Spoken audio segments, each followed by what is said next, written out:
오늘 함께 읽은 시편 110편은 짧은 시편이지만 해석하기가 결코 쉬운 시편은 아닙니다. 그리고 시편 110편은 신약 성경에서 가장 많이 인용된 시편입니다. 제가 하나하나 체크를 다 해보지는 않았지만 신약 성경에서 약 17번 정도 인용되었다고 합니다. 그리고 시편 110편 읽으면 뭐라고 할까요? 아주 좀 거국적인 느낌이 들기도 합니다. 거국적인의 사전적 의미는 여러분, 온 국민이 힘을 합하여 참여하는 것입니다. 우리 그리스도인이 하나님의 백성들이 힘을 합하여 참여해야 하는 것이 무엇일까요? 바로 하나님 나라입니다. 하나님 나라. 우리 시편 110편 1절 말씀 한 목소리로 함께 읽어볼까요? 1절입니다. 여호와께서 내 주에게 말씀하시기를 내가 내 원수들로 내 발판이 되게 하기까지 너는 내 오른쪽에 앉아 있으라 하셨도다. 아멘. 그렇습니다. 시편 110편의 1절을 보면요, 여호와께서 내가 내 원수들로 내 발판이 되게 하기까지 너는 오른쪽에 앉아 있으라 라고 말씀하시는데, 내가 내 원수들로 내 발판이 되게 하기까지, 이때가 언제냐? 구약으로 말하면 야훼의 날이고 신약으로 말하면 하나님 나라의 완성입니다. 제가 설교 서두에 시편 110편은 신약에서 많이 인용된 시편이라고 말씀드렸습니다. 바로 1절이 신약에 많이 인용된 구절입니다. 1절을 자세히 보시면 여호와께서 내 주에게 말씀하셨다고 되어 있습니다. 시편 110편의 표제를 보면 다윗의 시라고 되어 있죠. 즉 시편 110편이 다윗의 시라는 것입니다. 그렇다면 1절은 여호와께서 이스라엘 왕 다윗에게 하신 말씀이 아닙니다.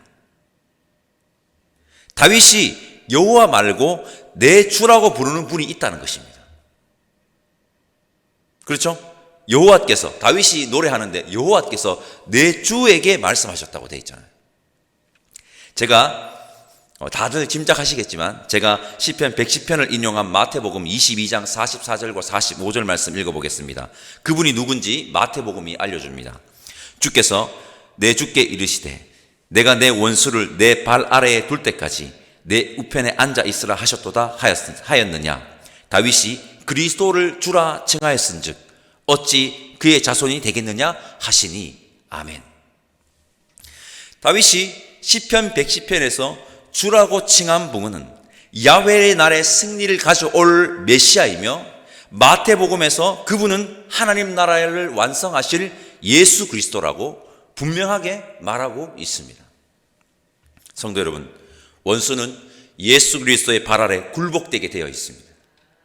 예수 그리스도께서 원수를 물리치시고 하나님 나라를 완성하신다는 사실이 구약의 시편에서 이미 예언되었으며, 그 예언은 이미 성취되었고 완성된다는 사실을 붙들고 살아가야 하는 자들이 바로 저와 여러분들입니다. 1절에서 원수들은 바로 하나님 나라가 이루어지는 데에 방해되는 세력을 가리킵니다. 하나님께서 태초에 천지를 창조하심으로 질서를 잡으셨는데 그 질서를 어지럽히는, 세상을 혼돈으로 만들어버리는 세력을 지칭하는 것입니다. 여러분, 이러한 세력의 근원적 원천이 무엇인지 아십니까? 바로 욕망입니다. 성경은 이것과 싸우고 있습니다. 욕망입니다. 욕망의 통치. 원수의 세력이 난무한 이 세상에 하나님을 믿는 예수 그리스도를 따르는 우리가 무엇을 보여줘야 하느냐? 여러분, 거국적인 느낌이 든다고 했지 않습니까? 하나님 나라입니다. 하나님의 통치를 보여줘야 한다는 겁니다. 우리가 다 힘을 합해서 거국적으로 이렇게 살아가야 된다는 것입니다. 이것이 원래 하나님의 백성의 삶의 정체성입니다. 하나님이 이스라엘 백성들에게 원했던 것이 이것이며, 그래서 이스라엘을 제사장 나라로 삼으신 것 아닙니까? 그리고 하나님께서 지금 우리에게 이것을 기대하고 계시는 것입니다. 3절 말씀 우리 함께 읽어볼까요? 3절입니다. 주의 권능의 날에 주의 백성이 거룩한 옷을 입고 즐거이 헌신하니 새벽 이슬 같은 주의 청년들이 주께 나오는도다. 아멘. 주의 권능의 날에 주의 백성이 거룩한 옷을 입고 즐거이 헌신하니 새벽 이슬 같은 주의 청년들이 죽게 나온다고 합니다. 찬양사역자 이천 목사님이 만든 찬양 중에 새벽 이슬 같은 주의 청년이라는 찬양이 있습니다. 바로 시편 110편 3절 말씀으로 만든 찬양입니다. 새벽 이슬 같은 주의 청년들이 주님 앞에 나오는도다, 이런 가사로 시작을 하는데 시편 110편의 말씀이죠. 이 찬양 청년 때, 제가 청년 때 나왔던 찬양인데 정말 많이 불렀습니다. 부르면서 가슴이 뜨거웠던 경험이 있습니다. 그러나 여러분, 이 표현은 생물학적으로 청년을 가리키는 표현이 아닌 모든 성도들, 여러분 모든 성도들, 여기 앉아 계신 모든 성도들, 그날에 즐거이 주님 앞에 나와서 헌신할 주님의 군대를 지칭하는 것입니다. 주님의 군대. 주의 권능의 날, 원수들이 굴복되는 날입니다. 그날에 주님의 군대가 일어나 죽게 나온다는 것입니다. 새벽 이슬, 중동 지방에서 만물을 소생하게 하는데 중요한 것이 무엇일까요? 비가 잘 안 옵니다. 중동 지방은 바로 그래서 새벽 이슬입니다. 새벽 이슬. 새벽 이슬이 비가 잘 내리지 않는 중동 지방에 새벽 이슬은 메마른 땅에 생기를 불어넣습니다. 생기를. 이 메마른 땅에 새벽 이슬이 아침이 되면 새벽 이슬이 온 지면을 쫙 덮습니다. 어디서 나타났지 못했던 그 새벽 이슬이. 이처럼 주의 권능의 날에 주의 청년들이, 주를 위해 싸울 주의 청년들이, 주님의 군대인 모든 성도가 아침에 동이 틀 때, 희망이지 않습니까? 동이 틀 때 새벽 이슬이 맺히듯이 일어남을 시인 다윗은 노래하고 있는 것입니다. 3절은 주님의 군대를 묘사하는 것이 확실합니다. 3절을 묵상하는데 군대 훈련병 시절이 떠올랐습니다. 훈련소 가면 하이라이트 훈련이라고 할까요? 그게 훈련이 뭐냐면 각계전투 훈련이 있습니다. 그때 총을 들고 막 외치는 구호가 있습니다. 막 뛰어가면서 훈련은 전투다, 각계전투, 이걸 계속 외칩니다. 훈련은 전투다, 각계전투. 그리고 이런 말이 있죠. 훈련은 실전처럼, 실전은 훈련처럼. 주의 권능의 날에 주님의 군대들인 우리가 일어나기 위해 우리는 지금부터 뭘 해야 되죠? 훈련해야 합니다. 실전처럼. 총칼을 들고 훈련해야 할까요? 아닙니다. 우리의 전쟁은 총칼로 하는 전쟁이 아니죠. 우리의 전쟁은 총칼로 하는 전쟁이 아닌 영적 전쟁입니다. 3절에 한 단어가 눈에 탁 들어오지 않습니까? 바로 거룩입니다. 거룩. 거룩한 옷을 입고 우리는 바로 거룩을 훈련해야 합니다. 지금부터. 그렇게 우리는 거룩을 훈련하고 또 훈련해야 합니다. 그리고 하나님 나라가 완성되는 그날 우리가 새벽 이슬 같은 주의 청년들로 주님께 나오게 될 것이고, 그날 메마른 강야 같은 이 세상은 온 땅을 뒤덮은 새벽 이슬 같은 주의 청년들로 인해 생명이 움돋게 되는 겁니다. 우리 모두 지금부터 거룩을 훈련하는 하나님의 백성, 예수님을 구주로 모신 그리스도인 우리 성도들 다 되시기를 간절히 소망합니다.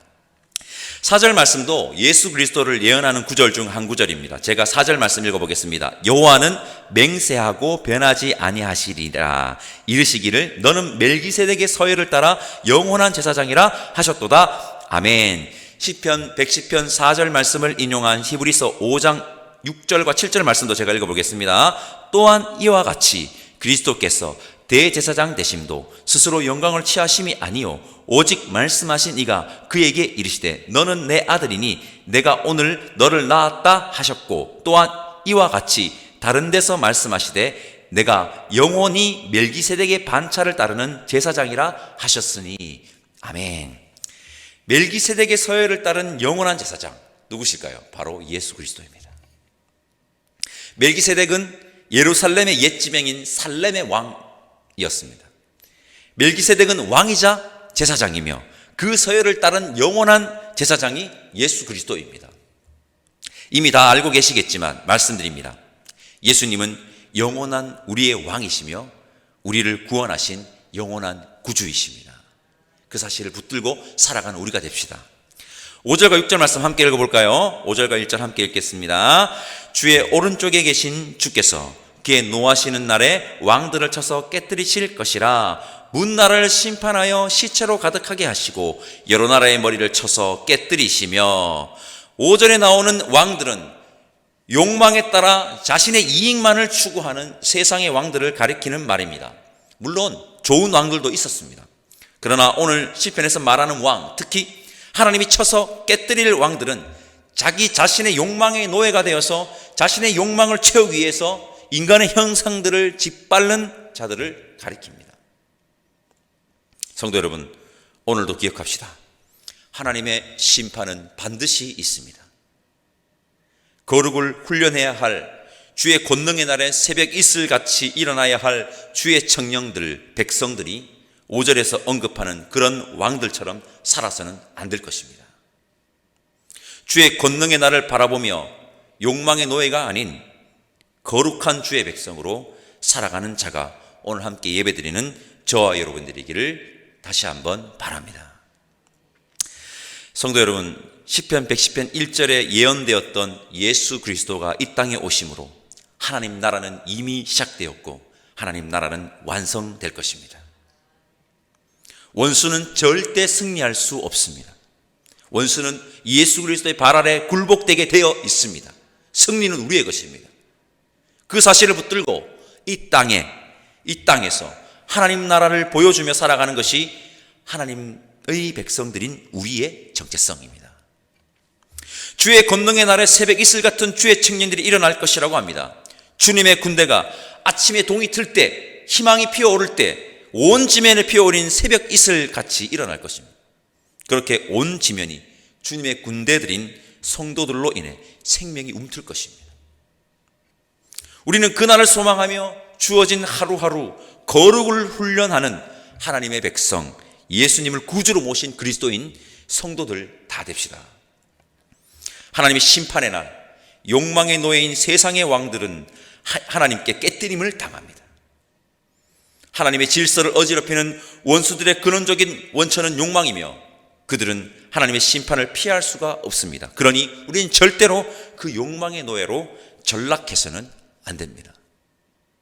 그렇게 주의 권능의 날을 바라보며 하나님 나라의 완성을 바라보며 이 세상에서 거룩하게 살아가는 하나님의 백성들이 주의 권능의 날에 거룩한 옷을 입고 즐거이 헌신하는 새벽 이슬 같은 주의 청년들이 저와 여러분들을 이기를 간절히 소망합니다. 기도하겠습니다. 하나님, 감사합니다. 하나님 나라의 질서를 어지럽히는 원수는 우리의 왕 되시고 구원자 되시는 예수 그리스도의 발 아래 굴복됨을 알고 예수 그리스도의 궁극적인 승리를 믿고 하나님 나라의 완성을 붙들고 살아가는 우리가 되게 하여 주옵소서. 그렇게 이 세상에 하나님 나라를 보여주는 자들이 우리가 되게 하시고 절대 욕망의 노예의 삶으로 전락하는 자들이 아닌 주어진 하루하루 거룩을 꾸준히 훈련하는 우리가 되게 하시고 주의 권능의 날에 거룩한 옷을 입고 즐거이 헌신하는 새벽 이슬 같은 주의 청년들로 주께 나아가는 하나님의 백성 그리스도인 성도가 되게 하여 주옵소서. 감사드리며 예수님의 이름으로 기도드립니다. 아멘. 하늘에 계신 우리 아버지의 이름을 거룩하게 하시며 아버지의 나라가 오게 하시며 아버지의 뜻이 하늘에서와 같이 땅에서도 이루어지게 하소서.